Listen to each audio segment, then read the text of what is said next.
Hello दोस्तों, स्वागत है आपका हमारे YouTube channel go to high with sky में।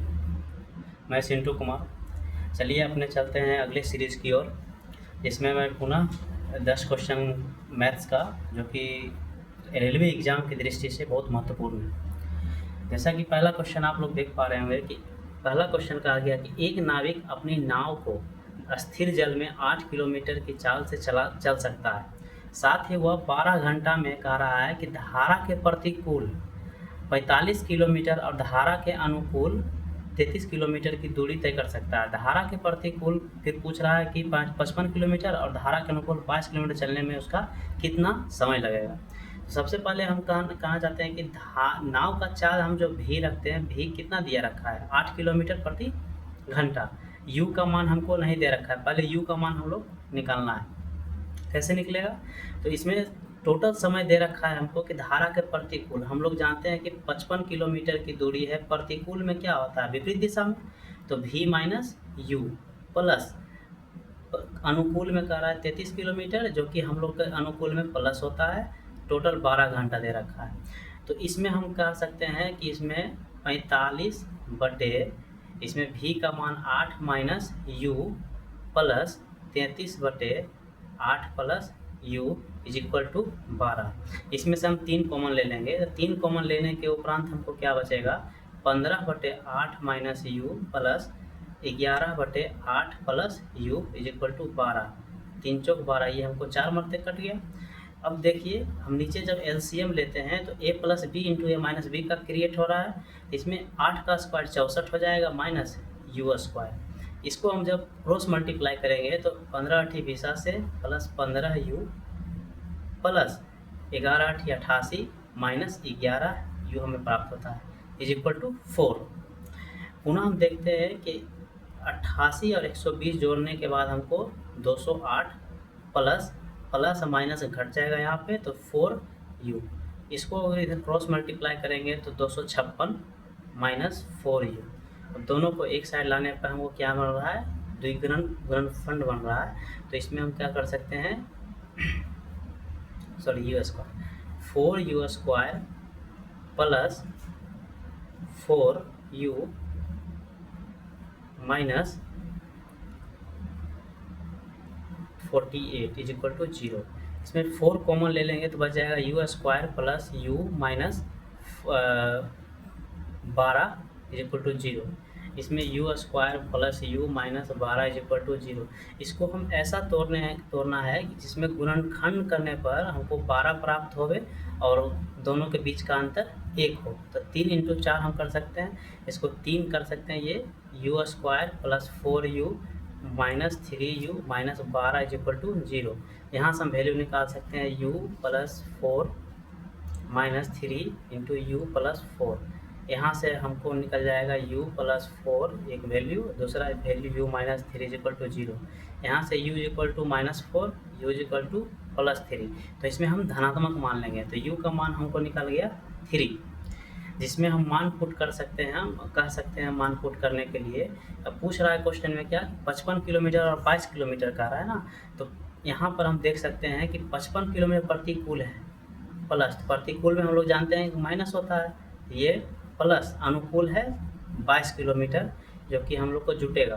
तो 8 3 11, ये 2 मरते में, ये 11 मरते में, टोटल हम लोग को आ गया 13 घंटा समय लगेगा। चलते हैं अपने नेक्स्ट क्वेश्चन की ओर। अगला क्वेश्चन कहता है, यदि 3 सिक्के उछाले जाते हैं तो शीर्ष पर कम से कम 2 हेड आने की प्रायिकता। तो हम लोग जानते हैं कि 3 सिक्के में एक सिक्के में एक हेड और एक टेल होता है। 3 सिक्के में हमारे हो जाएंगे, अगर एक बार उछाला जाए तो तीनों में क्या प्रायिकता कभी कभी बन सकता है, इस प्रकार हम लोग देखते हैं तो 8 प्रकार का बन सकता है। एक बार तीनों हेड आ सकता है, एक हेड आ सकता है, 2 टेल आ सकते हैं।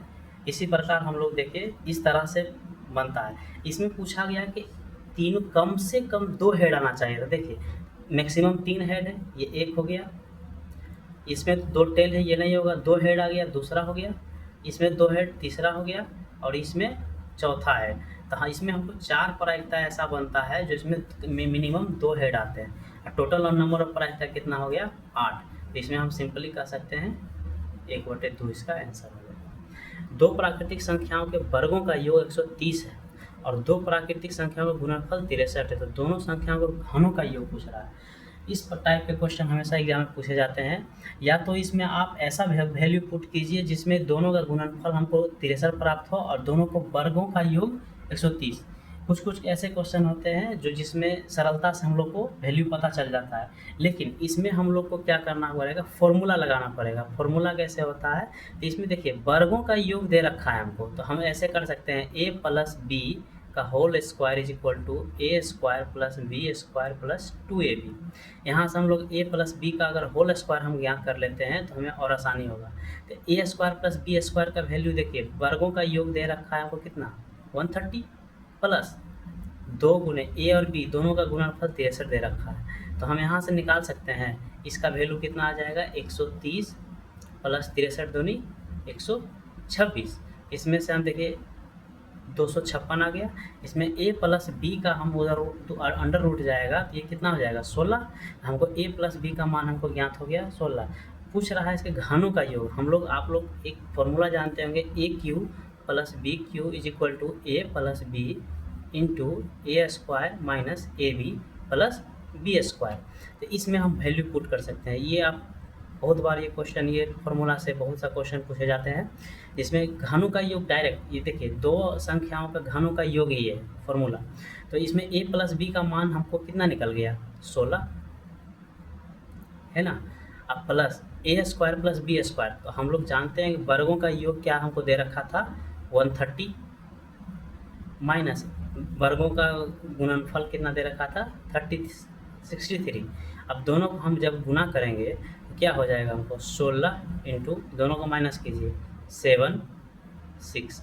दोनों को मल्टीप्लाई करने के बाद कितना आ जाएगा हमको, मल्टीप्लाई 137 72 से 12 हो गया, 11 शेष हो गया, 16 6 96 और ये क्या हो गया शेष 11 हो गया, ये 1। ये मेरा आंसर हो गया। नेक्स्ट क्वेश्चन की ओर चलते हैं। दो संख्या दे रखा है x और y का मौसो 3 तथा लोसो 105 है। यदि x प्लस वाई बराबर 36 हो तो 1/x प्लस 1/y का वैल्यू। देखिए इसमें आपको ऐसा कभी छोटा क्वेश्चन ही आपको एग्जाम में फंसाता है। इस टाइप को देखिए, अगर हम कर सकते हैं कि अगर दो संख्याओं का गुणनफल हम करते हैं, दो संख्याओं का गुणनफल पहला संख्या गुने दूसरी संख्या इज इक्वल टू क्या होता है एलसीएम इंटू HCF। तो हमको पहली संख्या मान के चलिए कि हमको x और y दे रखा है, तो x और y का गुणनफल जो होगा ये LCM और HCF का गुणनफल होगा। तो 3 इंटू 1/5 हमको क्या आ जाएगा 15 315। लेकिन पूछ रहा है क्या x प्लस वाई का ऑलरेडी मान दे रखा है, तो हम चलेंगे क्वेश्चन की ओर। क्वेश्चन में हमको पूछा x प्लस वाई बटे, तो इसको हम x y अगर जो LCM लेते हैं तो x प्लस वाई हमको ऑलरेडी मिल चुका है। तो हम लोग देखते हैं कि x प्लस वाई का वैल्यू ऑलरेडी 36 दे रखा है और x इंटू वाई का वैल्यू हम लोग निकाले हैं क्या 315। इस अनुसार हम इसको फैक्टोरियल कर सकते हैं। नेक्स्ट क्वेश्चन की हम चलते हैं। देखिए इस टाइप के क्वेश्चन हमेशा देखिए 13 पर पावर 7 प्लस 11 पर पावर 7 तथा 13 पर पावर 5 प्लस 11 पर 5 का मोसो क्या रहा है निकालने के लिए, यानी कि HCF इसका हमको पूछ रहा है। देखिए जब कभी भी मान के चलिए a पर पावर कोई n स्क्वायर प्लस कोई अन्य संख्या हो जिसको हम मान सकते हैं x, इस पर कोई पावर सेम हो, सेम n सेम है, ये 7 है, ये 7 है, इसमें भी 5 है, इसमें भी 5 है हो, तो इसको ये x a प्लस x से डिवाइड होगा, से विभाजित होगा। जब उसका स्क्वायर जो है, उसका घात जो है विषम हो, विषम होना चाहिए। इसका घात क्या होना चाहिए विषम होना चाहिए। तो हमको a प्लस एक्स यानी जो संख्या दिया रहेगा उसके योग से वो डिवाइड होगा। तो हम लोग को देखिए 13 पर पावर 7 प्लस 11 पर पावर 7 दे रखा है। इसका मतलब क्या है, इसका ये विषम संख्या है, इसका पावर जो है विषम संख्या है। तो 13 प्लस 11 यानी कि 24 से ये क्या होगा डिविजन होगा। फिर देखें 13 पर पावर 5 है प्लस 11 पर पावर 5 है, तो ये भी क्या है 13 11 क्या है 24, तो ये क्या है 24 से डिविजन होगा। यानी कि हम कह सकते हैं कि जब कोई संख्या सबसे छोटा यानी 24 से डिविजन हो रहा है, ये भी 24 है, यही इसका सबसे HCF यानी यही मेरा हमारा HCF निकल जाएगा। चलते हैं अपने अगले क्वेश्चन की ओर।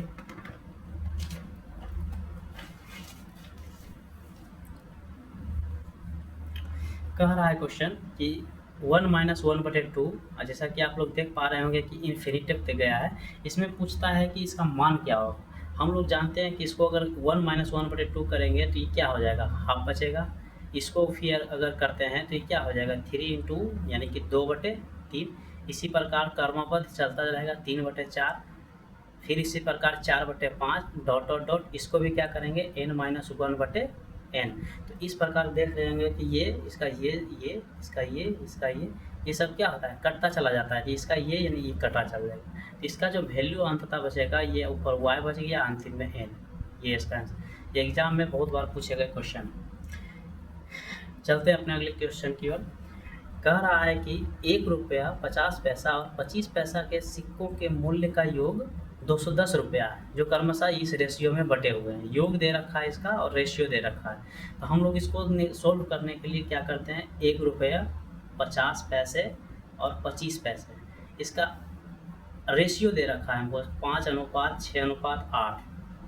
हम लोग जानते हैं कि अगर 1 रुपया का 5 सिक्का है तो ये 5 रुपया होगा।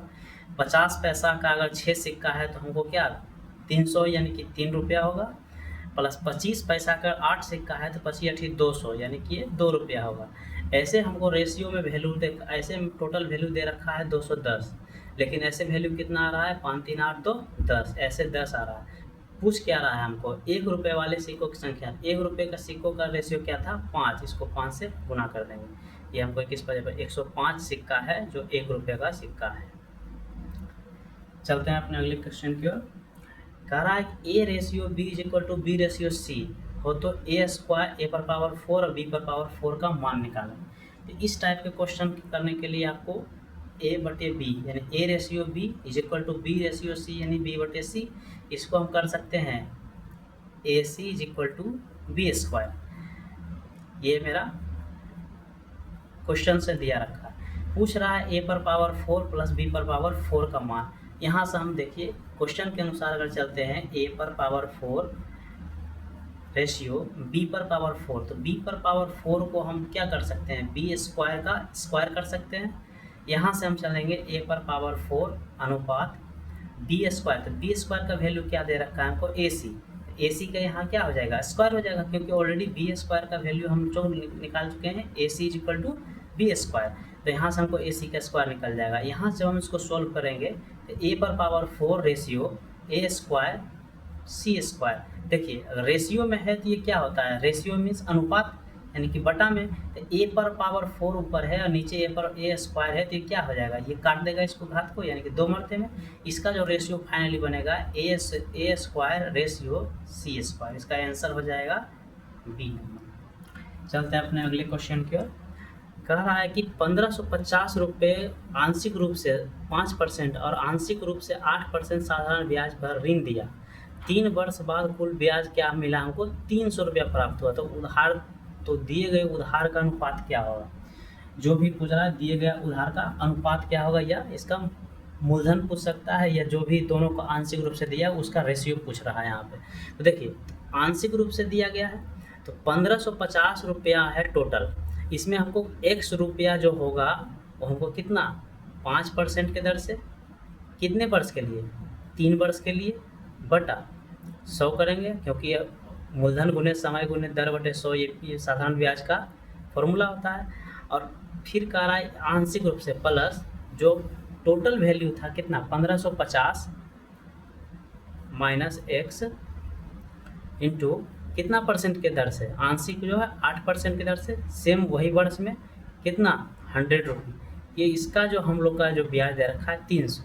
अब आप सॉल्व कर सकते हैं इसको, 15x बटे 100 प्लस ये हम लोग को से सॉल्व करना पड़ेगा 8 या 24, ये जो भी आएगा। देखिए दोस्तों, तो फिर हम इसको सॉल्यूशन करने पर क्या पाते हैं, इसको जब हम 8 या 24 गुने 1550 को जब हम मल्टीप्लाई करते हैं तो हमको आता है 37,200 माइनस 24x बटे 100 = 300 100, ये मेरा ब्याज दे रखा है। अब देखिए इसको जब हम दोनों को ऐड करते हैं तो ऐड करने पर क्या प्राप्त होगा, ये तो दोनों का सेम है तो ऐड करने पर डायरेक्टली ये जुट जाएगा।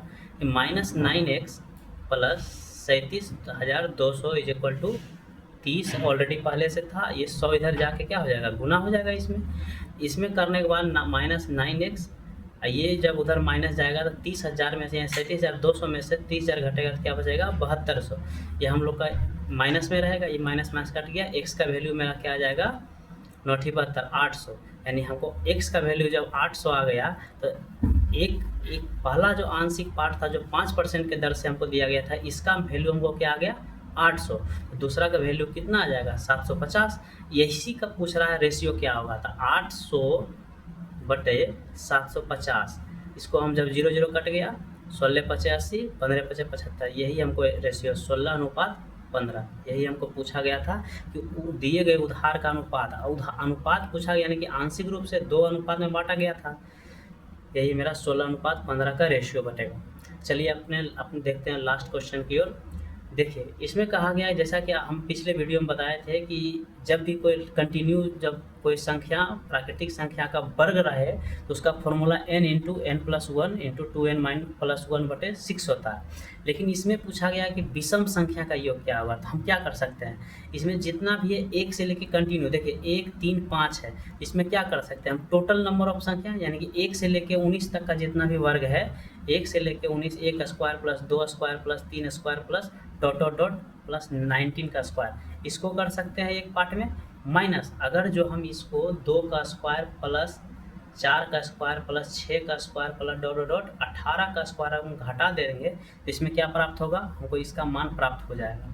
तो चलिए इसी के अनुसार हम कर सकते हैं, तो इसमें देखिए इसका अनुसार हम करेंगे तो 19 इसका n का मान हो जाएगा इंटू 20 इंटू 9 दूनी 19 दूनी 38 39/6 माइनस, इस अनुसार हम कर सकते हैं इसको माइनस, इसमें हम देखिए 2 स्क्वायर है तो इसमें हम कर सकते हैं 2 स्क्वायर गुने 1 2 स्क्वायर गुने 2 स्क्वायर 2 स्क्वायर गुने 3 स्क्वायर, इस तरह से कर सकते हैं। इसमें अगर 2 स्क्वायर कॉमन लेंगे तो हमको एक सीरीज के अनुसार चलेगा, 1 square plus 2 square plus 3 square ...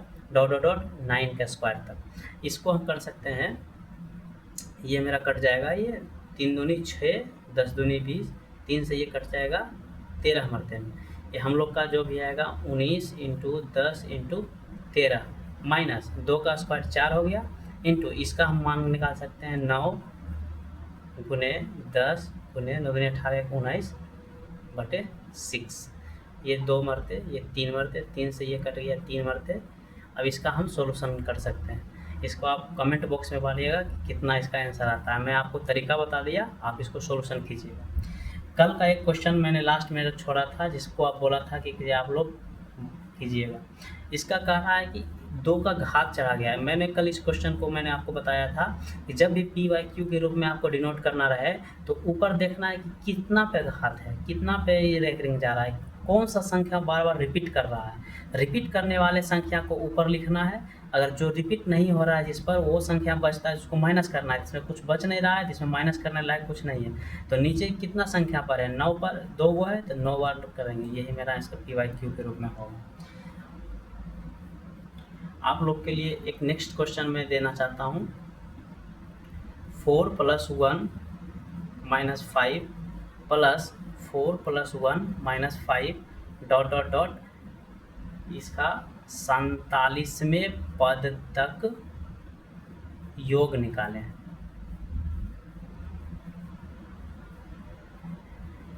इस क्वेश्चन को आप लोग खुद से बनाइएगा, नहीं तो अगले वीडियो में इसका सॉल्यूशन दूंगा। धन्यवाद। कैसा लगा क्वेश्चन आप लोग कमेंट बॉक्स में ज़रूर बताएं और चैनल को लाइक और सब्सक्राइब ज़रूर करें।